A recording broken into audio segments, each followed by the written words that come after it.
Hi everyone, welcome to the weekly bump. Thanks so much for being here. Wow, has it been a week? For me, it has been a week. I don't know what it was about my last weekly bump, but y'all came out of the woodwork like I could not believe. I received so many messages. If I haven't responded, please don't be offended. I got so many that I was like, okay, I need to just like get off the computer for a few days and just not even just go for walks and stuff, because it was amazing, but it was a lot, and it kind of felt like an information overload. We are all feeling so much, and this drive for transformation is hitting its head today. Okay, now first of all, my friend had sent me a meme a little while ago and I wanted to share, because this is what it feels like, I think, right? When you've been through 5 transformations already and you aren't ready for another one. Like, yeah, totally. I feel that way. I don't know about you guys. I totally feel that way. But with the sun coming in opposition with Pluto, here we are, yet another opportunity for us to change and to come in contact with our life's purpose. We're heading into eclipse season, which again is even bigger energy. It's extraordinarily powerful. We are under the influence of heavy hitters, okay? The sun and Pluto, we've got Saturn, Uranus in trine with Venus today. I did want to show you the chart, because we've got two grand trines going on now. We have a water grand trine at the same time as we have an earth grand trine. And I don't know if you can see this, but here we have the grand trine, okay, with the blue lines here, Saturn, Uranus, and Venus. And then we have the Neptune, Sun, Jupiter grand trine still going on right now, okay? So when you look at these, and I know it's messy in there, but when you look at them, you can kind of see this Star of David activity going on. Now, whoops, sorry about that. This week, I would say I have been initiated, perhaps is the word, into the realm of sacred geometry. I think it was kind of happening anyway with my interest in crystals, because geometry plays such a significant part in crystals. But it's been an interesting, again, when I say information overload, it's not just from you guys. Like, I have been overloading myself with information, watching tons of videos, reading as much as I can. And sometimes, you know, you don't really process anything until later. And so I think that's kind of why I needed to really just take a little bit of a break, right? Just to allow it to process so that I can more fully understand. I suspect a lot of you are doing the same thing. Pluto is the ruler of Scorpio. There's a truth quality there, right? People that are seeking truth. The illumination of the sun illuminating the darkest depths. Make sure, okay. Yeah, so I mean, there's big stuff. Feels like there's big stuff every week. Like, we never escape it. You know, there's always something to pay attention to. Jupiter going direct. Oh, thank goodness, right? We can breathe. Jupiter's coming direct. Okay, so now we can start feeling the flow a little bit better. When Jupiter was retrograde, I felt like a lot of us just kept feeling like we just kept hitting these brick walls, and growth wasn't happening, the job offers weren't coming in, the change wasn't occurring. Somehow our interests or our sort of grasping of high-level concepts may have seemed out of reach for some. But it was a very much needed break or detox period. With Venus coming into Virgo, there is a lot of focus on the body right now, right? Earth trine, okay, an Earth grand trine. Earth is all about the body. It's all about the physical. And now it's going to be an amazing time to focus on our health. And Jupiter coming direct will help with that as well. It's going to enable us to be more in tune with our bodies. Meditations will go more smoothly now. I feel that we will enjoy the process of healing, spiritual healing and physical healing as well. So let's see what the cards have to say. Oh, hold on. Okay, 10 of Cups reversed, 7 of Swords, and the Empress. First of all, I think that we need to address kind of the power trips that people might be on right now, just given the Sun-Pluto opposition. There's a power play, us versus our inner selves, and sometimes we don't know what we want, and that can be taken out on other people. And so there's a possibility that there may be quarrels. There may be, like, I was even just at the grocery store earlier today, and the check lady was so mean. And like, I know the difference between like a cultural difference and a communication, you know, there's just something going on, but no, like, she was hostile toward me, like not having a good day at all. So, you know, you always try to judge fairly, right? To judge favorably. And so you do, and you just kind of let it go. But I mean, there was definitely, she had a problem, like a bone to pick with me. She didn't do it with the guy behind me. She didn't do it with the girl in front of me. So there was something weird about it. And then there was another thing with my client, or I call him my boss, but really he's my client as a freelancer. Like yesterday, there was just like tons of edginess going on. This is what I want. This is how it has to be. This is my way. This is ridiculous. And it's just kind of over just kind of pennies, you know, some ridiculous kind of stuff. So people are feeling hot.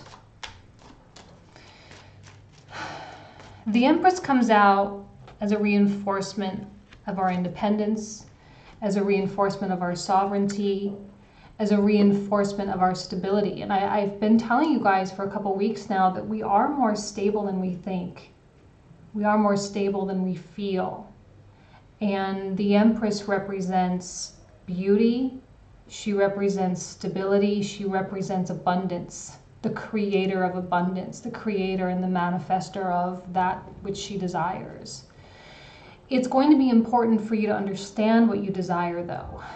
Desire is very much at play when we talk about Pluto, you know, and Pluto represents the desire of the soul. But we live in a world, we live in a culture, we live in a society where our desires have been misdirected and misguided. They have been directed and guided toward material things, toward romantic partnerships, toward things that can and never will, that cannot and will not and do not satisfy us. Because that satisfaction is from other dimensions. It can only come from back there. You know, our higher self, the one who is controlling our experience here.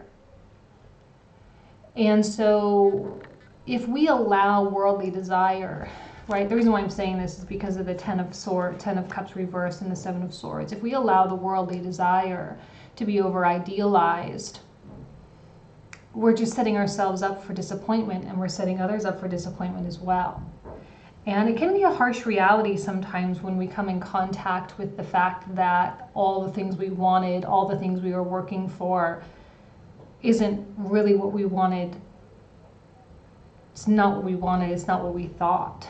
And those of you who have set your sights on spiritual development won't experience that. In fact, you'll probably experience some kind of a launch into a new realm of study, a launch into, now I actually also just came in contact with a super smart person. He's probably watching this, so hello if you're watching it. A really, really intelligent person introduced me to like this whole new world, right? So he introduced me to something called the 9 Veils. And I'm sure many of you know what this is. For those of you who don't, let me briefly summarize for you, okay? So I'll go through all 9 quickly. So the first veil is where we just live within our conditioning. That's where most people are, right? We participate in the world of politics, we pay attention a little bit, we vote, we use money, etc. The second veil is where we explore the world of history, okay? And we discover the relationship between man and government and the meaning of self-government, or the meaning of sovereignty, which I talk about here. The third veil is where we find that the resources of the world, including people, are controlled by extremely wealthy and powerful families. We move into the fourth veil and we discover the Illuminati, right? Freemasonry and other secret societies and their symbolism, which symbolism was huge for me last year, all right, at this time last year, during the last solar eclipse season.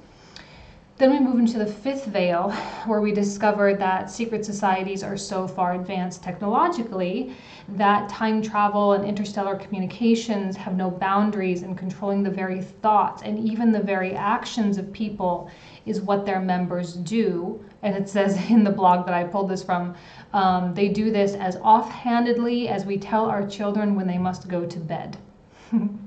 And then those who continue to educate themselves enter into the sixth veil, where we learn about ETs. And there are many of these that are controlling the forces, or that, excuse me, that are the controlling forces behind the secret societies that we discover in the fourth veil. And then we move into the seventh veil, which is fractal geometry and the universal law of numbers, which will be fully understood and embraced at this time. This is kind of where I'm entering in. As you make your way through the seventh veil, you make your way to the eighth, where God and the pure energy known as love, that is the pure life force in all living things, which are one and of the same. Deep-seated humility is needed in order to ever pierce this veil. From there we go to the ninth, perfecting the pure energy. The interesting thing is that they use the word perfecting. And I always pull out the Hermit card. I always talk about this quality of perfection. And Virgo is about perfecting the self, but I think ultimately it's about perfecting this energy known as love, right? And thereby becoming truly one with God and his formulations. By perfecting this pure energy, one then fully embraces charity and therein gains full understanding of the universal plan of sacrifice, death, and redemption. Life itself then becomes complete. So there's a path, okay? And those of you who are here at this time watching my tarot, you are probably 5th, 6th, 7th, 8th, or 9th veil people, most likely. And you are well on your way of progress, making your way into the next veil, into the next realm, the next section. I myself, finding myself just at the doorway of the 7th, I believe. So coming into this understanding of the creation and all of this, and how geometry, numbers, and mathematics all sort of play into it. So Pluto-Sun opposition can bring us into this next chapter. And from the emails that I was getting from all of you, there's this sense of urgency, like, oh my gosh, I have to learn all this stuff. It's important to remember, there was also this person reminded me that you're not learning this stuff. What's happening is that you are remembering this stuff. And that was a powerful statement for this person to make. You know, you're remembering this stuff. It's not new. You've heard it before. That's why you feel comfortable with it. As you stumble across this stuff, you're like, oh yeah, that's the only thing that makes sense. That's the only thing that makes sense.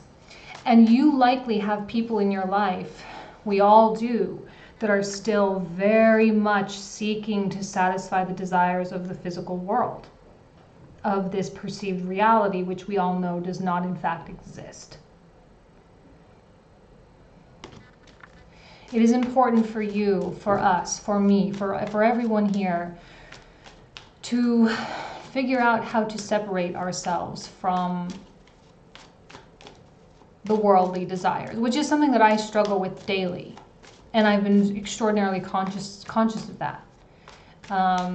Desires for the way I look, desires for a romantic partnership, desires for prominence or whatever, you know, and so it's something you have to talk to yourself about. It's something you have to journal about. It's something you have to meditate about.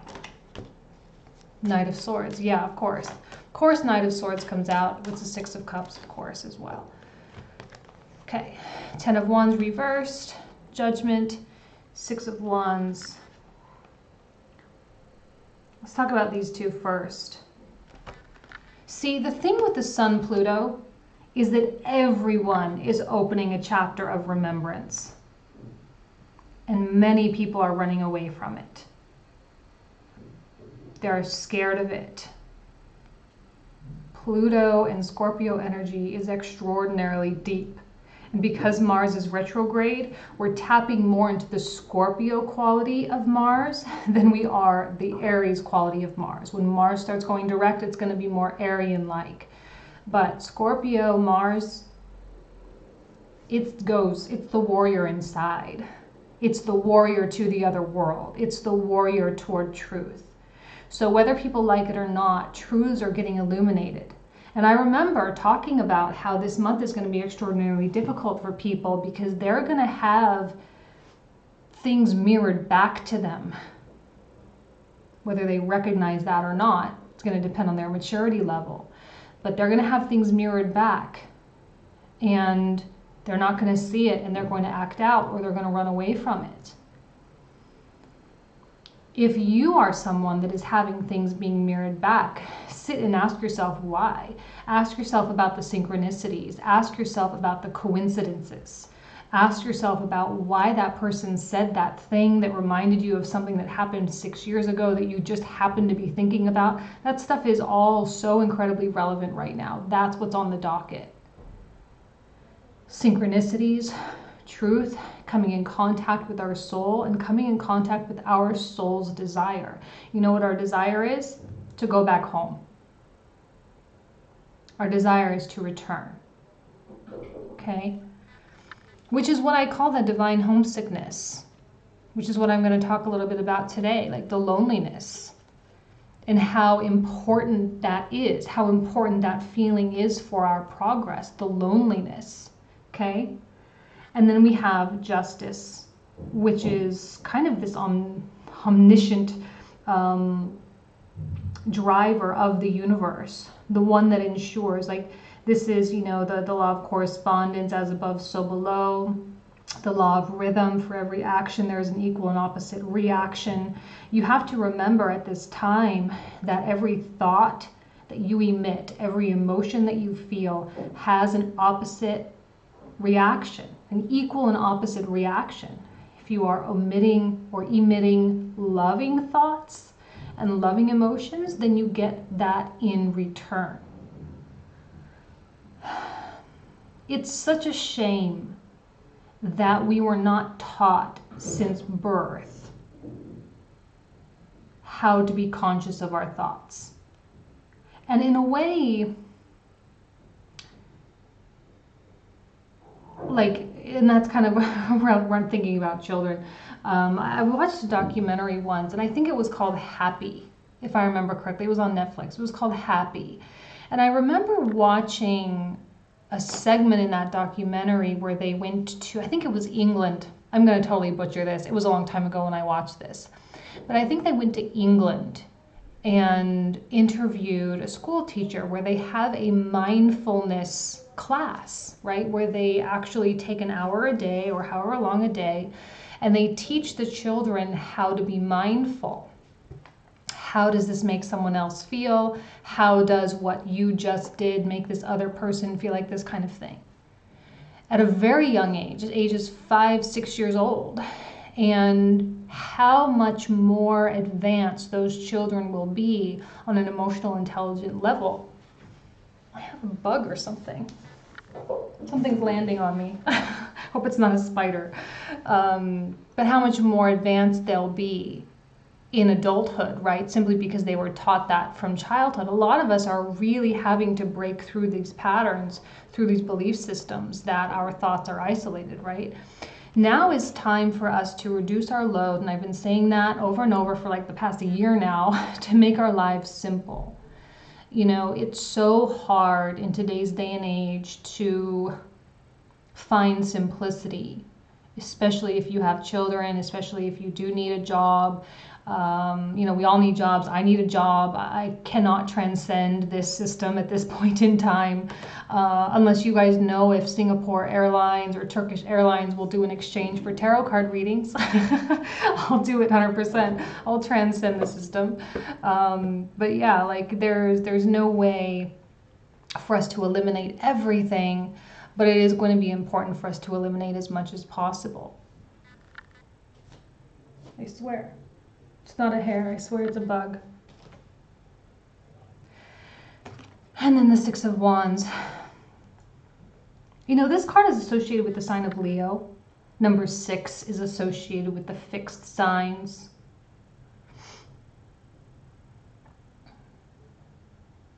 I'm trying to think of intuitively what I'm feeling with this one. There's just kind of a soldiering on quality. Keeping your head up high, transcending the bullshit, you know. There is an essence of transcendence with these. Like, this is you, and this is everybody else freaking out. This is everyone else not knowing what to do, not knowing how to hold their tongue, not understanding that what they're doing is coming in contact with an incredibly raw portion of themselves. True emotion is just spilling out through every orifice, right? And many people are not able to contain or analyze. These types of transits are really good for us to be like, okay, who's mature and who's not, okay? Who's more evolved? How can I help? You know, it's a good time for us to sit back and watch, to observe, to almost kind of like be a voyeur against the world. To watch and be a fly on the wall.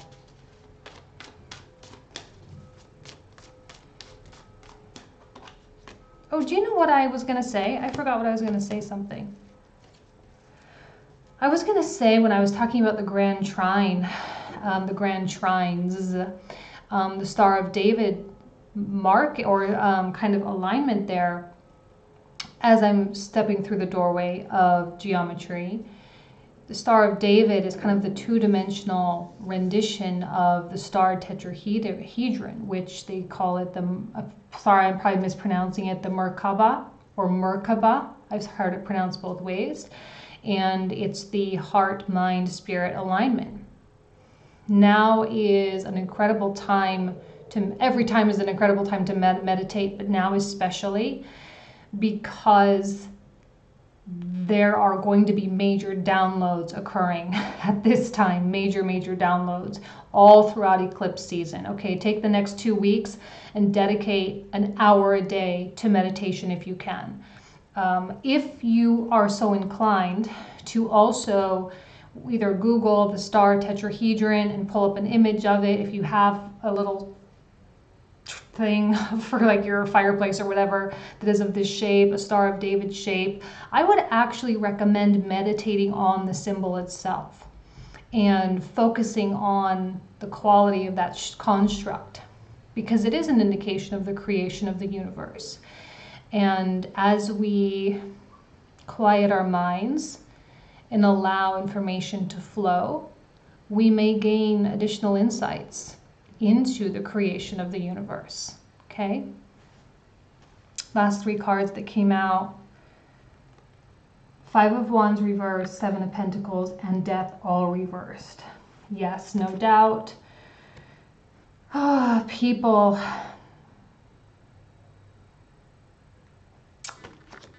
It's hard to escape, you know, the office politics, the family politics, sibling rivalries. It's hard as well to try to tell people stuff. You know, it's hard when you are, I think once you hit the 7th, 8th, and 9th veil, that's when you really start sounding a little, you know, a little out there. And people start kind of giving you the bug eyes, or like the squinty eyes, like the full of doubt and all of that. That's when people start questioning. And you are so sure. And they are not. They're like, what? You know, and then all of a sudden you realize that you're the person that you used to think was strange, you know. You may come in contact with people's irreverence toward your knowledge, people's lack of understanding of what you want to say and what you want to show them. I don't know that people are going to be receptive at this time, which is why I think isolation or retraction from as much of complications of life as you can is going to be very important. When death comes out reverse, it tells us that, right? Are you ready for another one? No. You've been through so many, right? Since 2016, it's been one after another kind of thing, but your journey's not over. It never ends. It never ends. It never will. Transformation, metamorphosis, it's a constant theme. Always. And now it's really time for you to be brutally honest with yourself about that which does not satisfy. Your relationship with material is becoming, you are becoming more and more and more detached from material as the days go on, as we continue to go through this process, as the energy of the universe is shifting, or energy of our solar system anyway is shifting. And as you realize what true wealth is and what true wealth means, which of course is knowledge, the shift towards studying is going to become more obvious, you know, and I think that there is going to be that desire, that soul's desire to remember. And now is kind of like the trigger time. I think for a lot of us, it's already been there, especially people on my channel, but it's already been there, but now it's probably really, really strong. Okay. Now, I wanted to talk about loneliness this week. Not in a sad, wimpy, whiny kind of way, okay? But I had a little vision that came to me. As loneliness as a necessity of this process. It's a symptom of consciousness. Even people that are in the community, right? Like I can't even tell you how many people reached out to me this week. It was an incredible number of people. We are not alone in this. We never have been, we never were, we never will be, okay? We're not alone. There are so many people, thousands and thousands and thousands of people that are waking up or already awake. They themselves are making their way through these 9 veils, okay? They themselves are even past that, many of them.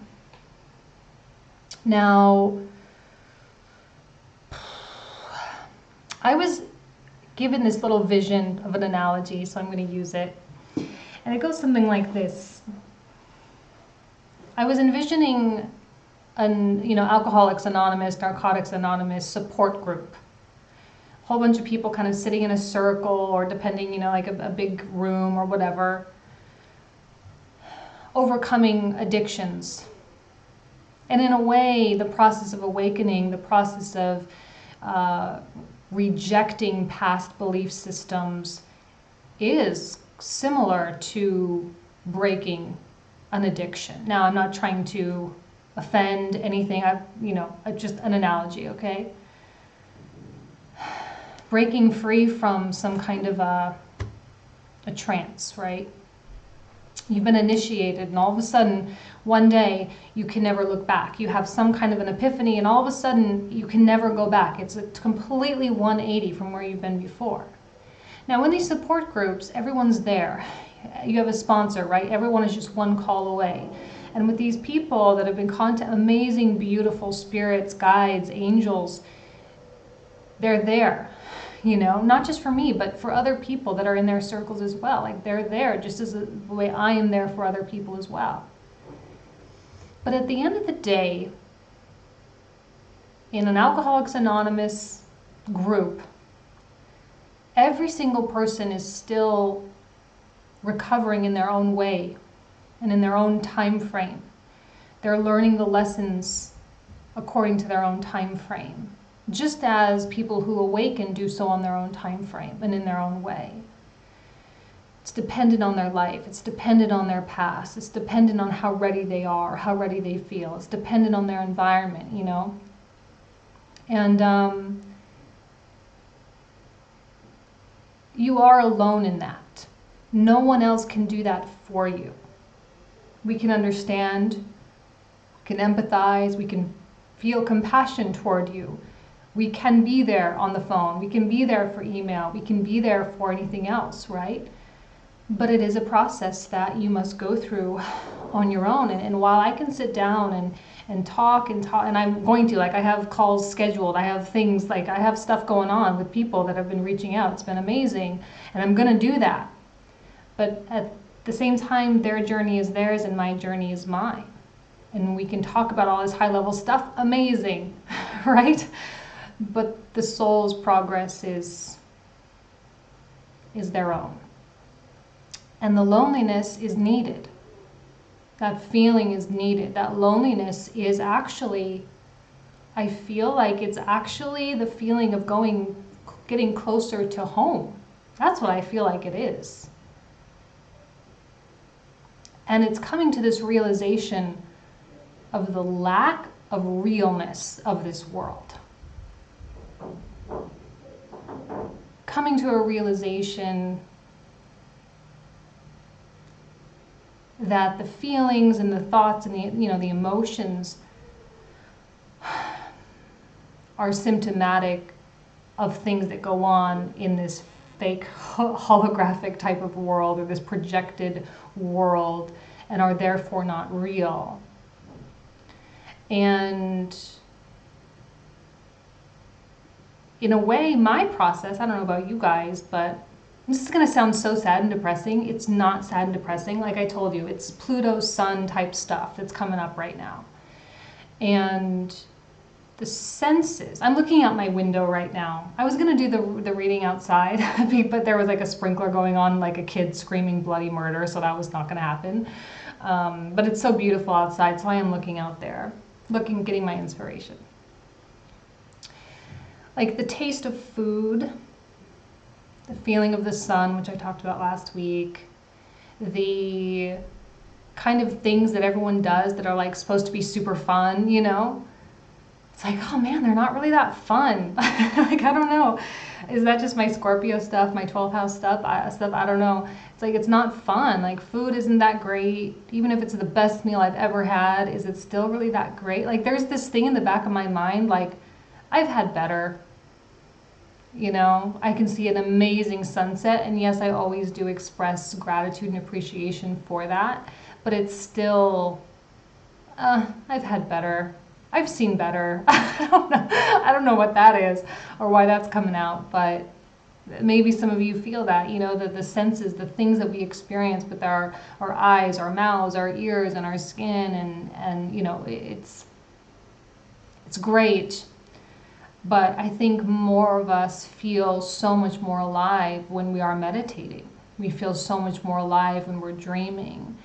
And I find myself lately like super excited to go to sleep. Like, yes, I get to go to sleep. This is the best time of the day. And I'm a morning person. I love waking up. That's how I've always been my whole life. And now I'm like excited to go to sleep. How weird is that? Like, can I just sleep all day, please? Just remain in this dream state. I was actually watching, I think it was Missing Links with Greg Braden. I think it was that show. I could be wrong. But he was talking about some kind of an African tribe where that's all they do.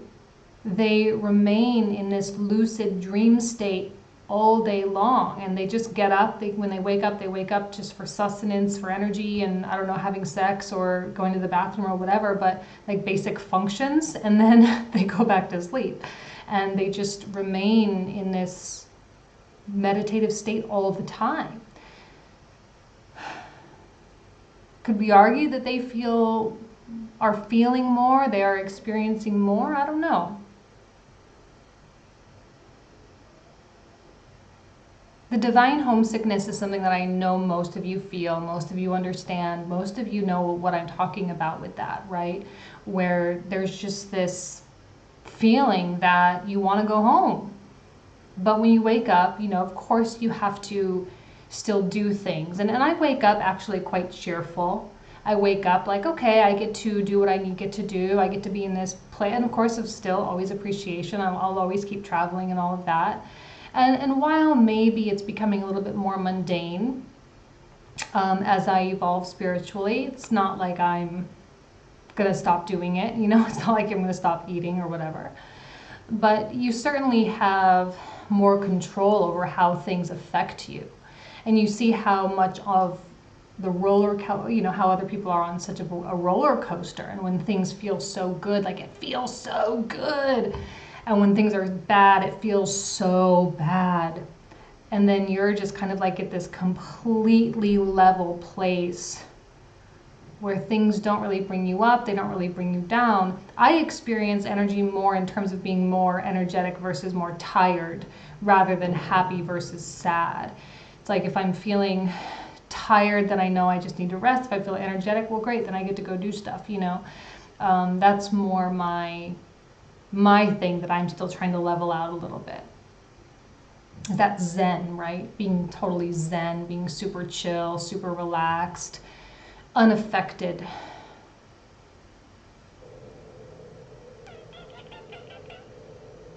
Still, there are so many things to do here while we're here, you know. I hope that all of you are coming in contact with your purpose. I hope that all of you feel like, yes, this is what I meant to do. I figured it out. I meant to be a healer. I meant to be a teacher. I meant to be a writer, an artist. I meant to guide someone. I meant to be an angel. I meant to be a channel. Like whatever it is that you're meant to do, you're meant to be. I hope all of you are finding that. I think I'm coming in closer contact with mine, but I still have more education that I'm seeking at this time. More knowledge, more technical knowledge. Even though I did have a voice that kind of came to me. I had a little download this morning as I was walking around, and it was like, you don't need the information. You don't need it. You already know everything, you know? That's why I was saying for you guys, if you can, if you want to, obviously do what you want, but to meditate on that symbol, to meditate on that image, because who knows what answers you can get. I'm going to do that. I'm going to try it. We'll see how it goes. Maybe I'll get nothing, but maybe I'll get some really awesome stuff too at the same time. Yeah. Loneliness, desire, illumination of purpose, illumination of life path, illumination of reality or lack thereof.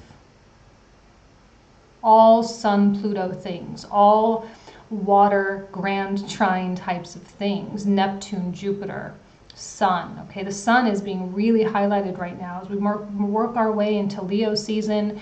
We're going to have the Sun coming back home. You know, that is a monumental time for all of us. Yes, we have the eclipses going on, so it's going to be even that much more dramatic, which the Leo season was all about. Let's be dramatic, right? Let's allow things to happen as needed. Let's allow chapters to close. Let's allow new ones to open so that we can really get the world back to where it needs to be. Oy. I had another thing that I was thinking of doing. I watched this, I was going to pull it up. I totally forgot. I watched this thing called 100 Things. This guy that started a website, okay, so when he was younger, his friend died at 24 years old. Just all of a sudden he was gone.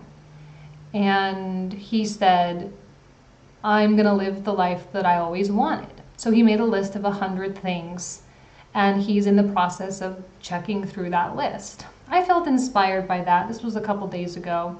I felt inspired by that. And was like, maybe I'll do this. Maybe I'll try it.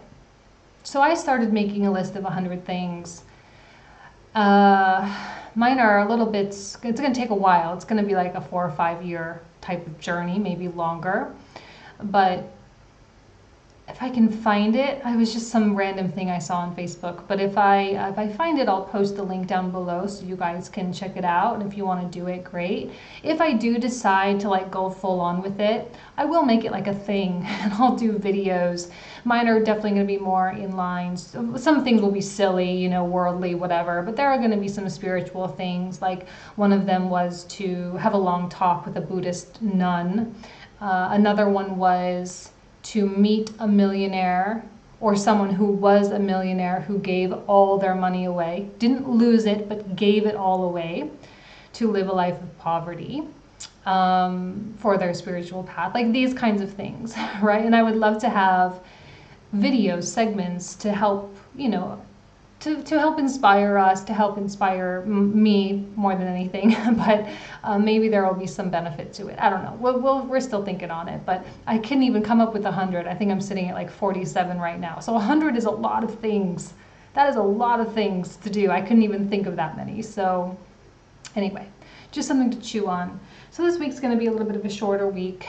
It's going to be a good week if you allow it to be. It's going to be a good week if you allow the energy to come in, if you allow the messages to filter in the way that they're supposed to at this time. Use the eclipse season to set intentions, set your dreams, you know,